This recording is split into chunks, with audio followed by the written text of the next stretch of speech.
खबर आपको देंगे। सिंध हाई कोर्ट ने कराची में बरसाती नालों पर तजावुजात की भरमार पर इजहार बरहमी करते हुए कमिश्नर कराची को नालों का दौरा करने का हुक्म दिया है। अदालत ने कमिश्नर कराची और दीगर से 26 मार्च को तफसीली रिपोर्ट तलब करते हुए कहा है कि बताया जाए सुप्रीम कोर्ट के हुक्म पर अमल दरामद क्यों नहीं किया गया। मज़ीद तफसीलात हासिल करेंगे। डॉन न्यूज़ के नुमाइंदे शफी बलोच हमारे साथ मौजूद हैं। शफी, बताइएगा मज़ीद क्या अहकाम जारी किए गए हैं? हाँ जी, आज सिंध हाईकोर्ट में जो है वो खातून शहरी की जानिब से दरख्वास्त दायर की गई है और इसमें ये मौक़िफ़ इख्तियार किया गया है कि सुप्रीम कोर्ट की जानिब से शहर भर के नालों से जो है वो तजावुज़ात खत्म करने का हुक्म दिया गया था, लेकिन इस पर वक्ती तौर पर तो अमल दरामद किया गया, लेकिन इसके बाद अमल दरामद रोक दिया गया है।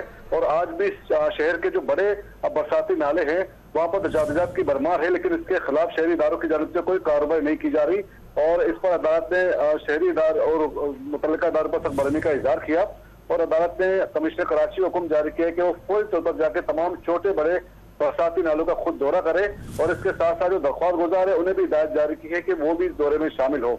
और इसके अलावा अदालत ने इस हवाले से तफसीली रिपोर्ट भी तलब की है कि अब तक क्या कार्रवाई की गई है और किन किन नालों पर तजावुज़ात खत्म करने के लिए क्या क्या इक़दाम किए जा रहे हैं। अदालत को बताया गया कि सुप्रीम कोर्ट ने 2020 में नालों से तजावुज़ात खत्म करने और नालों को साफ करने का हुक्म दिया था और सुप्रीम कोर्ट के हुक्म के बावजूद न तो नाले साफ किए गए, न ही तजावुज़ात का मुकम्मल तौर पर खात्मा किया गया।